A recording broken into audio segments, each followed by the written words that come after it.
Now, we are starting a brand new series entitled Unstoppable. And if you are into tennis, if you're following tennis, di ba? We are so proud to our very own Alex Yala. Tama po ba? She's paving the way for the world to recognize the talent of our fellow Filipinos in the area of tennis. So if you're following the world of tennis, meron po sila mga tinatawag na mga unstoppable athletes or tennis players because they considered and described as unstoppable forces in tennis due to their dominant, record-breaking performance, resilience, and your skill sets. Nito lang po, I think 2 days ago, where Djokovic, 5.5 hours. Wow, grabe po. 5.5 hours na naglalaro po. So these are people consider themselves as unstoppable forces in tennis. Djokovic and Rafael Nadal, meron ba akong picture yan? Yan. So Djokovic and Rafael Nadal. If you are also with Roger Federer, game rin po ako doon, okay? Roger Federer. And also sa women naman, meron sila si Sabalenka. This woman, grabe po to. Parang kaya niya rin talunin yung mga lalaki as well. Sa sobrang Grand Slam. And si Djokovic parang 18 championship and records as number 1 in the world at this moment. Now, these are people that have resilience and parang bago pa lang mag-start yung game, feeling na ng mga kalaban talo na. Okay? So if you're in there fan naman of basketball, of course, if you know these are dominant forces, dominant team in basketball, the 1995 to 1996 Chicago Bulls led by Jordan. Okay? Kung fans po kayo ng Jordan, alam ko na po mga age nyo. Okay? If you're a fan of Jordan, parang that time where para talagang mga mamasal-masal talaga sila. They're dominant forces as well. And we know Jordan, I mean, I'm not making a debate, okay, to all of us. If you considered him your GOAT as well. And of course, one of those unstoppable team, of course, my Golden State Warriors 2016 to 2017 particularly. Bakit? Kasi sila po yung nag-beat ng record for 82 games. They beat the record of 73 of Chicago Bulls, 72-10. So imagine mo 82 games, 10 lang po yung talo nila as well. And there are many. Siguro sa boxing po, ang unstoppable speed. We all know ang pambansang may pambansang kamao, okay? Si Manny Pacquiao ginawa ng bayani, di ba? Si Manny Pacquiao. Meron rin po dun sa teleserye. I think dati po to ang tawag nila yung mga unstoppable na teleserye ng Pilipinas. Di ba yung ang probinsyano? Di ba yung graduate ka ng college, nagkatrabaho ka na, kinasal ka na, ang probinsyano nandun pa rin, di ba? So, buti na lang po, natapos na. Batang, na lang ngayon. Quiapo. Hintayin tayo din. Magkaapo pa ako. Meron pa rin ang batang Quiapo. But now, when you talk about the unstoppable, we're not talking about these athletes, this teleserye, but we're talking about, we just concluded our series entitled The Mission of God. Now, when you ask me what is the unstoppable here is the mission of God. That whether we will participate or not, the mission of God will continue. It will continue. Many people in the church history stop and even burn the Bibles, but the mission of God continues. And we could see that the unstoppable here is not just the mission of God. And who is the unstoppable here? It's not us. It is the Holy Spirit. Now, we will be starting a brand new series entitled Unstoppable. But what do you feel when something is unstoppable? Dalawa po yan. Una, you can be hopeful. How many of you're hopeful and grateful if there's unstoppable blessings? Di ba? Unstoppable favors. Yes, di ba? Parang unstoppable victory or breakthroughs. I think all of us, we would love that. We are hopeful. But on the other spectrum, we can feel hopelessness if there's unstoppable family feuds. Away, lagi. Diba? Pagdating mo dito, saya-saya. Pag uwi mo, away na naman. Unstoppable sickness, failures, moral, relational, financial, or even debt. Utang na naman. We feel hopeless. Even many times, us, in our nation, di ba? Traffic na naman. Unstoppable traffic, di ba? Traffic na naman and all. But sometimes we can be hopeless.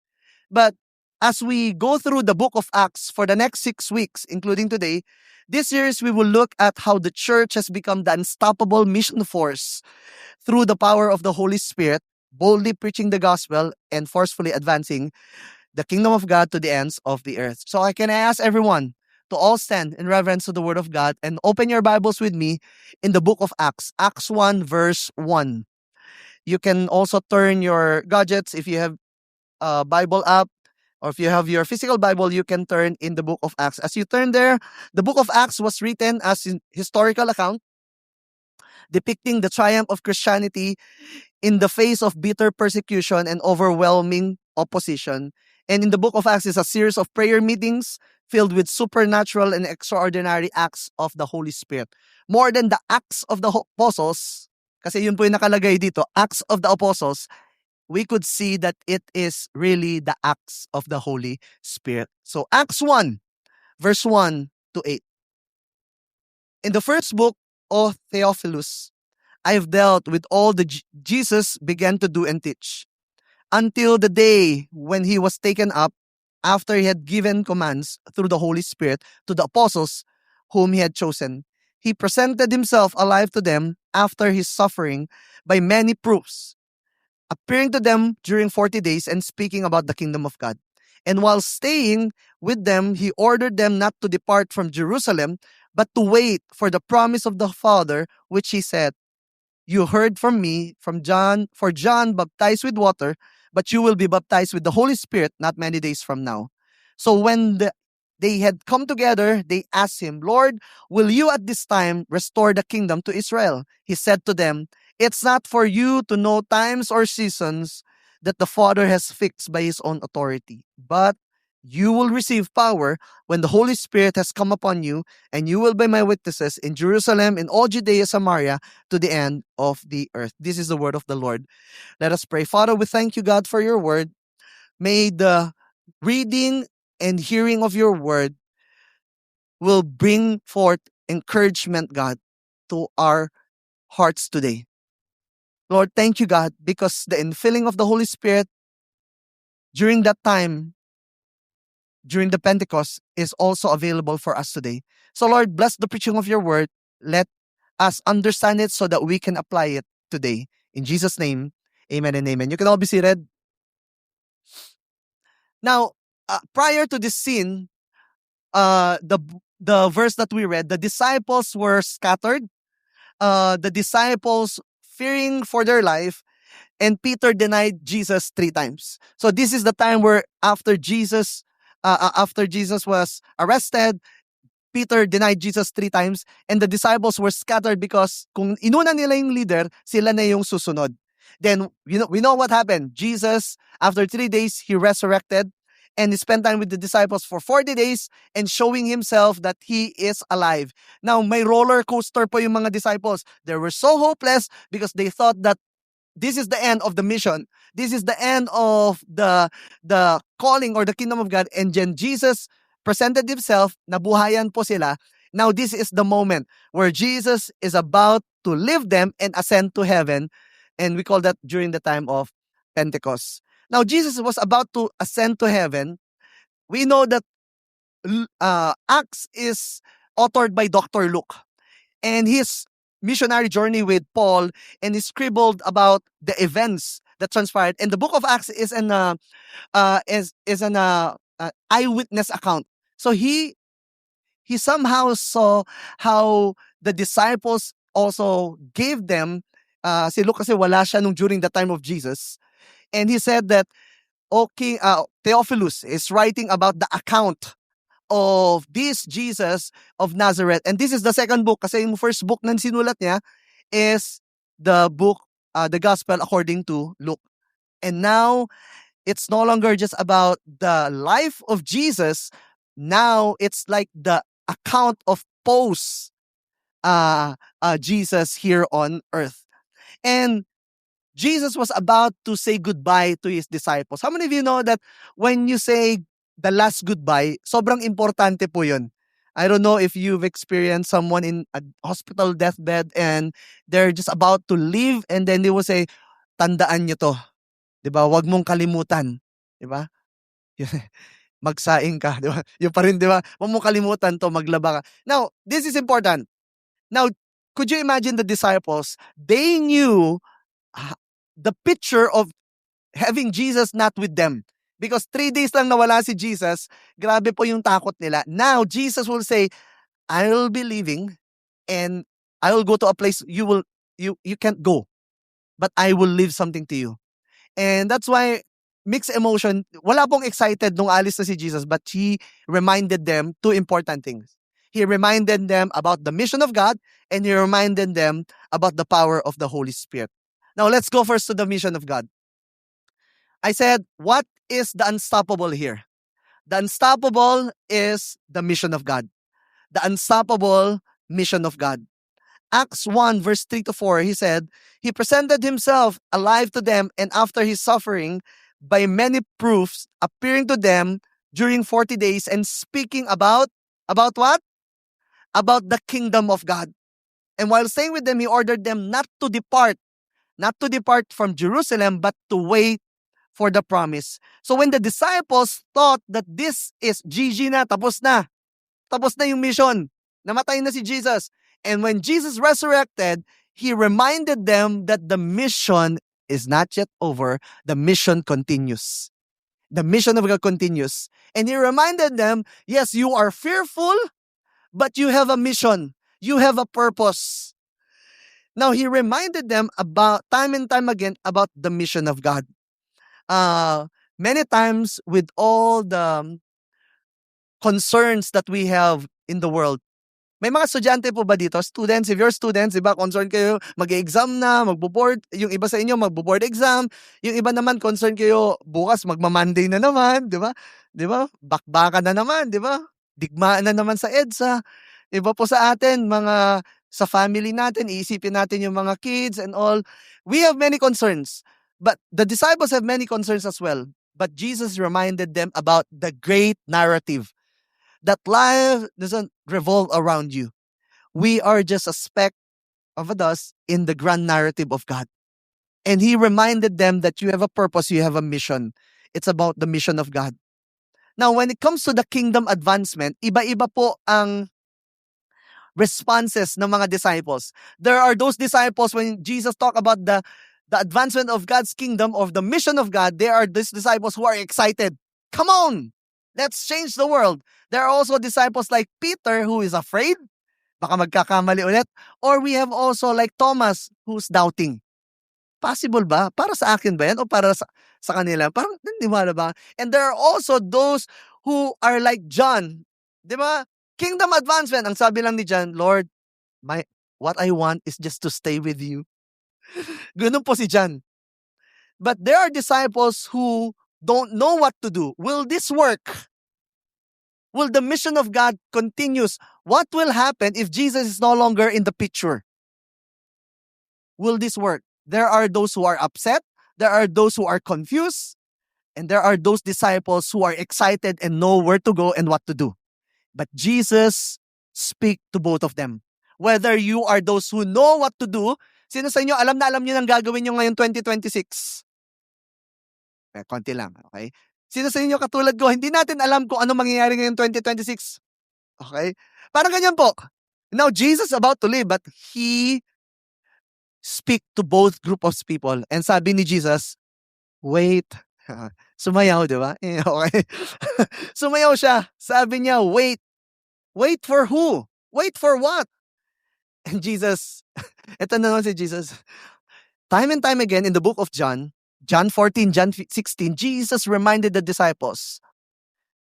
Alam mo yan, sino sa inyo gusto nyo si Jesus ang small group leader nyo? Saya nun, di ba? Lord, di ba? Di ba? Pupunta, di ba? Imagine mo, pupunta kayo, Lord, di ba? Punta kayo ng McDo, umorder lang ng isang fries, sabi ni Jesus, ako bahala. Nag-multiply, di ba? Parang lahat tayo gusto natin yan, di ba? Jesus, may ano ako sa dreams ko, tapos meron ako sa demon possessed. Lapit mo, kinas out niya, parang saya, ang galing. Si Jesus, sino nag-one-to-one sa'yo? Jesus. Wow, di ba? But here, Jesus said, kaya mga disciples, ayaw nilang umalis si Jesus. Sabi ni Jesus, this is for the better. I will live, but greater is He who will come. He is like me. We know that this is about the person of the Holy Spirit. And Jesus said that the Holy Spirit, I need to live so that the Holy Spirit will come and He will be your helper, advocate, He will be your counselor, and He will help you. That's why Jesus reminded them again to wait for the promise. Acts 1 verse 5 says, "For John baptized with water, but you will be baptized with the Holy Spirit not many days from now." So the disciples know about the water baptism. When someone will follow Jesus, he will deny himself and says, "I will follow Jesus for the rest of my life." And turning away from sin and turn towards Christ. So ang water baptism, from its word baptismo, means immerse. You will immerse in water. Kaya po yung iba pong mga binabaptize po namin, hindi po wisik-wisik. Talagang ilulublob ka. Yung iba po, tagalan nyo pastor, mga 10 minutes. Ganon. Yung pagka ano mo, taas mo, ayan, bagong buhay ka na. Okay? Huwag ka nang bumalik sa dati mong buhay. Now, they know about water baptism. Jesus went through water baptism, but baptism of the Holy Spirit? What's that? You know, Jesus knew, and God doesn't want us to do life on our own. Yes, there will be mission, there will be purpose, but we can't do it on our own. It is impossible to live this Christian life apart from the presence and power of the Holy Spirit. The Holy Spirit is not something that we want to, but someone that we need to. Because it's impossible to live. Makuha nyo lang po yung message na yun, okay na po kayo. It's impossible. That's why Jesus said, yes, there's a mission, but you need to wait. Wait for the empowerment of the Holy Spirit. And then they asked the question, di ba? Hindi nag-think in agad sa kanila. And they asked their personal question, Acts 1 verse 6 and 7, and said, so when they had come together, they asked the question, Lord, will you at this time restore the kingdom to Israel? And Jesus said to them, it's not for you to know times or season that the Father has fixed on my own. Now, back to the story. The disciples anchored their hope, but they anchored their hope in themselves, on themselves. And they asked the question, di ba? Lord, will you at this time restore the kingdom of Israel? Ang ibig lang po silang sabihin, ibabalik nyo na ba? Kasi they are ruling by the Roman Empire. And pinapahirapan sila. Gusto nila, Lord, ibabalik mo na ba yung nation namin katulad nung time ni David, where there's progress, there's prosperity, there's protection. And it's like they want that time. There's peace in the land. And will you be that revolutionary leader? And they're asking. It's a personal question, it's a valid question, but yet Jesus did not answer that question. Jesus said, it's not for you to know the times and season that the Father has set. In short po, it's none of your business. You see, I realize that the more I walk with God, God doesn't always answer my questions. That God doesn't always give me what I want to know, but He always give me what I need to know. There are things that, Lord, in our nation, this is same true with us. Too many times we're focused with our concerns and our questions. Is it bad? No. It's valid. We will ask, Lord, this year na kaya? Di ba every election, ito na kaya yun? Di ba? Lord, will you at this time, God, restore our nation back to that, hindi po maging third world? Lord, will you at this time, yung gas magiging 20 pesos na lang? In Jesus' name. Okay? In Jesus' name. Will you at this time, Lord, change and restore my family, our city? It's a valid one. But Jesus will always give us the right answer. Jesus will not give us what we want to know, but He will give us what we need to know. He brought them back to the person and power of the Holy Spirit. And He said, wait. Sabi mo sa katabi mo, wait. Iba po sa atin, nagmamadaling umuwi mamaya, wait. Okay? Excited na silang mag-go to the mission, wait. Wait. It's not something you want, but you need it. This gives you hope, gives you power, and gives you faith. So He talked about the unstoppable mission of God. And then He gave to them about the unstoppable works or power of the Holy Spirit. So what is the unstoppable here? It's the mission of God. And who is the unstoppable here? It's the power and works of the Holy Spirit. we'll go through Acts 2.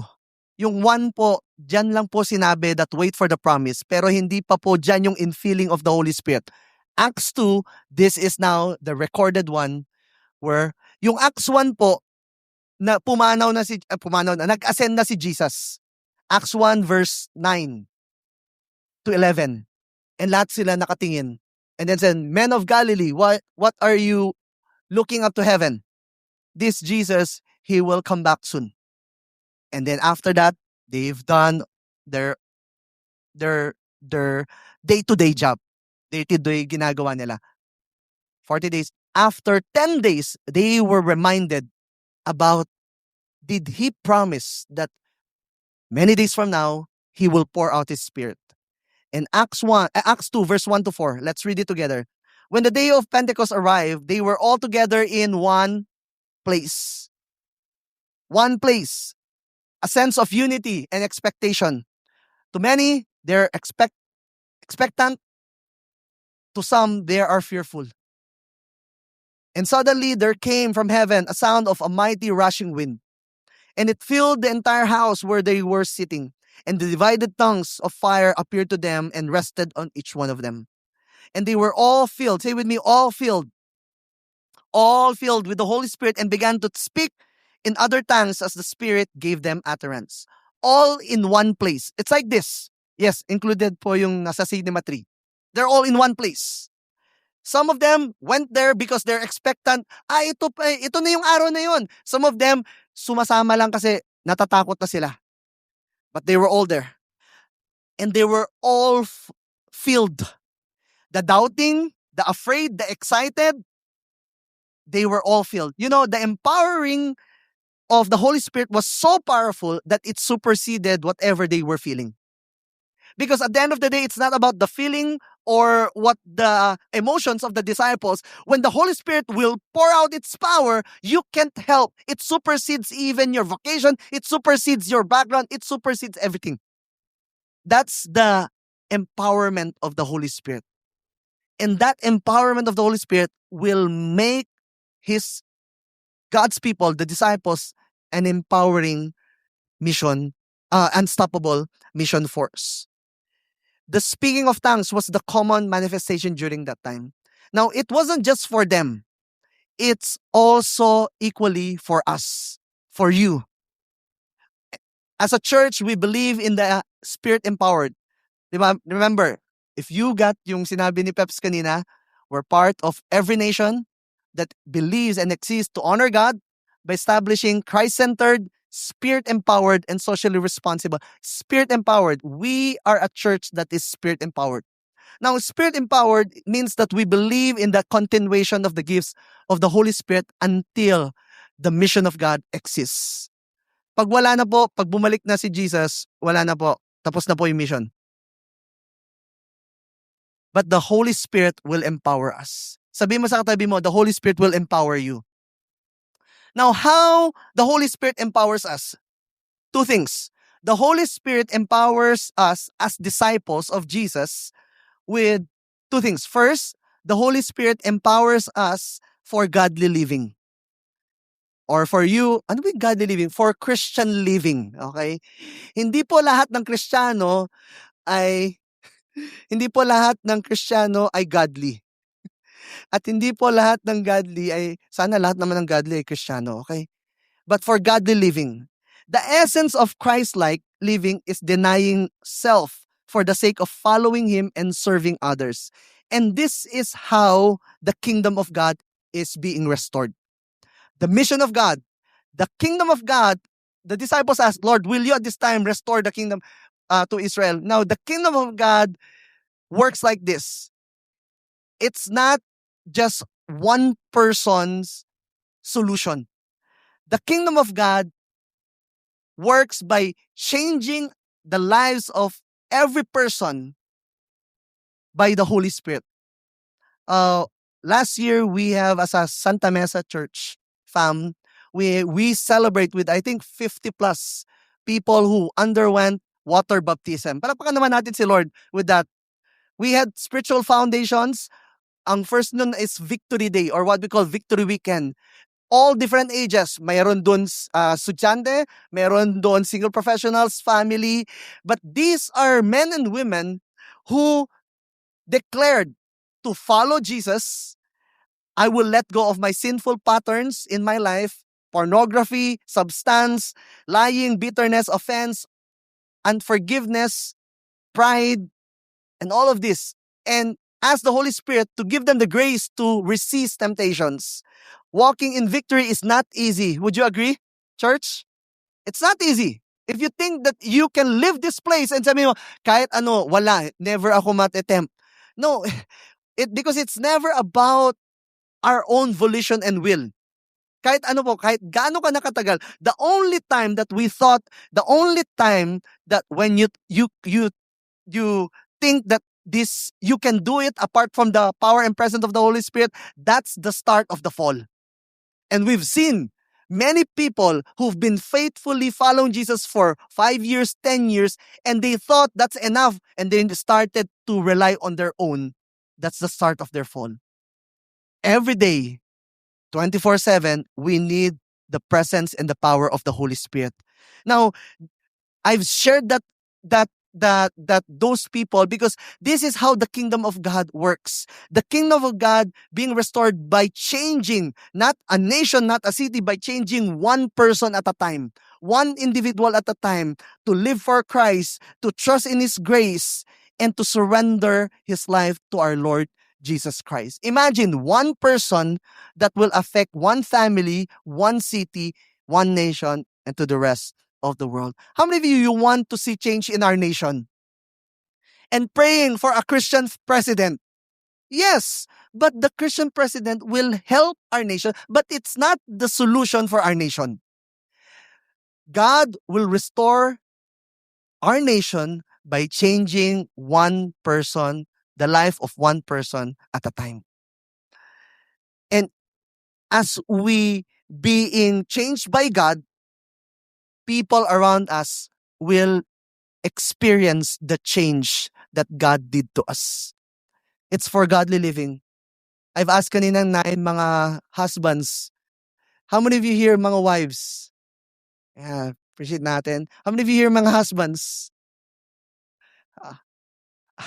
Parents, tama po. Hindi po madaling magpalaki ng anak. Nandito yung anak ko, pero okay po yan. Okay siya. Okay siya. Hindi malaki. Kaya iba sa, wow, ang gagaling niya po. Kung alam mo lang. Sino po sa atin dito, you can just be truthful before God. Alam niyo po, meron pang mga tinuturo si Lord sa buhay niyo.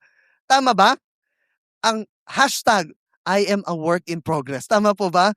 And that's the Holy Spirit. Work in progress. Wala pong pumapasok dito perfect. Ang perfect lang po dito si Perfecto, di ba? Siya lang po. All of us are work in progress, but we need the help of the Holy Spirit. You want to grow in your love, your patience, di ba? Lord, I need patience. Now na. Ay, anak, kailangan mo nga. Di ba? Anak, kailangan mo nga ng patience. Now, as God transform us, alam niyo ba yung good news? When God transform us, ang magbe-benefit po ng result is not just us, but those people around us. As husband, our spouse will benefit from the transformation in us. Our family will benefit, our siblings, our community, our nation, and the rest of the world.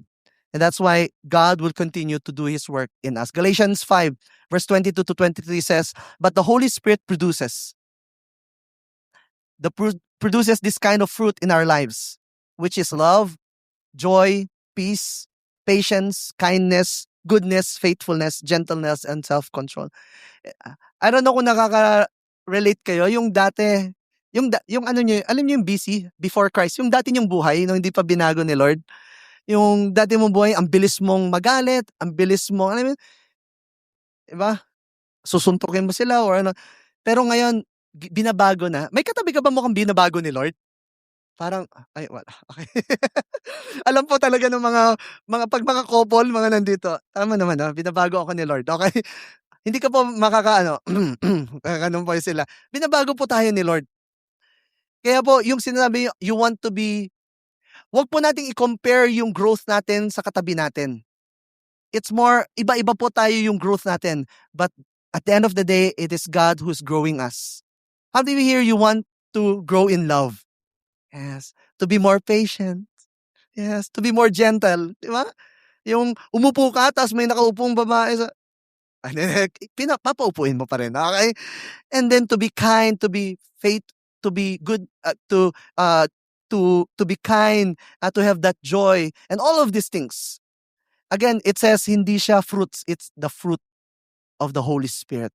And I pray and I hope that this year, God will grow these things in us. Amen?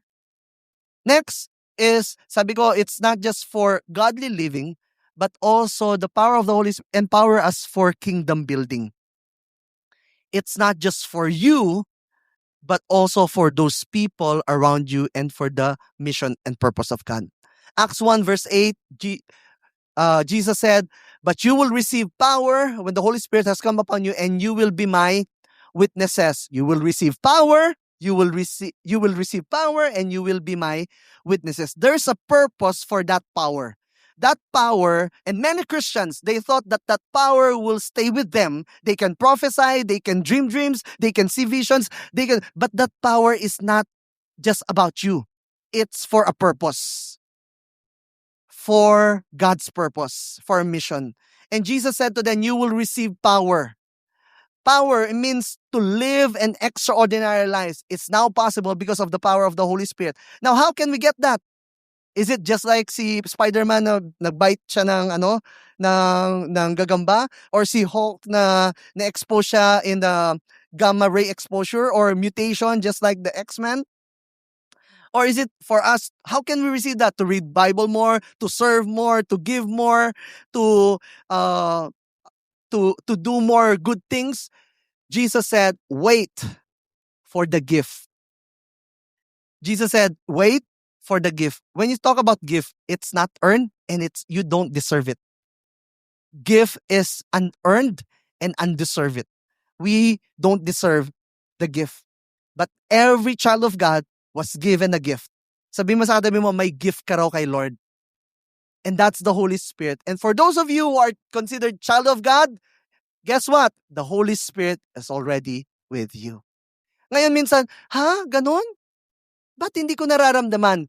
You just not tapping to the power. Imagine nyo po, a dynamite. I don't have that. A dynamite. Ang dynamite po, isa lang siyang magandang display, pero malalaman mo lang yung power ng dynamite, paano? Pag tinawagan nila, pag sinindihan at inignite. Same goes, that power in us it's already in us. If you're a believer and if you're a child of God, it's already in us. Why cannot experience that power? Because you are not tapping and you are not igniting that power. It should be activated. And you will see how will that power will change you, transform you, and will empower you. And that is how the kingdom of God being restored ultimately by sending people to preach the gospel to the ends of the earth. Acts 2 verse 4 says, "And they began to be filled with the Holy Spirit and began to speak in the other tongues as the Spirit gave them utterance." That word gave them utterance. It was the Holy Spirit who empowered them and speak and gave them utterance. That word gave them utterance, it means enthusiastic or inspired speech. Alam niyo po yung law of kinetic. Kinetic. What caused that energy or that action? It was the Holy Spirit empowerment and feeling of the Holy Spirit. That word enthusiastic, inspired speech, para po siyang yung nakapunta kayo ng isang restaurant tapos hindi kayo, grabe, lagi namin grabe yung, hindi ko po nagpo-promote, grabe yung sisig na manam, parang ganun. Baka naman, wala pong promotion nito, okay? Yung kahit sino yung kausap namin, parang grabe. So yung, inas ko ba yun? Hindi. Talagang sinishare nila, oy, nanood kayo ng Lord of the Rings na yung bago lang, parang grabe. Kulang na lang bayaran mo yung nagkwento sa'yo. Para na rin ako nanood Yung sa sobrang napanood mo, yung hindi man tinatanong, pero alam mo ba yung nangyari? Grabe! Yan yung nangyari po sa mga disciples. The disciples back then were full of fears, concerns. It same goes with us. But because of the empowerment of the Holy Spirit, they overcome their fears and superseded their concerns, and they've done what God wants them to do. Same goes with us. How many of you here, you want to experience the infilling and the empowerment of the Holy Spirit? Amen? And we will pray for that as well. The infilling of the Holy Spirit is not just one-time event. It's every day. You can pray and ask God. And maganda po nito mga kapatid, hindi po siya nasa Cinema 4 lang. Kahit saan po kayo, God is omnipresent and He can meet you wherever you are. Last, when you talk about you will be witnesses in Jerusalem, Judea, Samaria, to the ends of the earth, this is the picture of Acts 2 verse 9 to 11. The picture here, yung picture na lang tayo. The picture of the Pentecost. These are people for Parthians, Medes, Elamites, Cappadocia, Pontus, Asia. These are picture people. Those 120 in the upper room or more, these came from different parts of the globe of the world. And when Jesus said, ano sinabi niya? You will be my witnesses in Jerusalem, in Judea, Samaria, and to the ends of the earth. It's like you will be witnesses in Santa Mesa, Manila, Philippines, and to the ends of the earth. And I believe you are here not because of an accident. God wants to remind you that we have an unstoppable mission of God. We have the unstoppable power and work of the Holy Spirit, and you will be unstoppable mission force by God. Amen? Our life is not, if not connected to the kingdom purpose, is meaningless. Our greatest satisfaction here in our life here on earth is found within the mission of God. That's why we need the Holy Spirit. Let me call on the keyboardist to join me here. The unstoppable work of the Holy Spirit empower us to live for godly living and for kingdom building.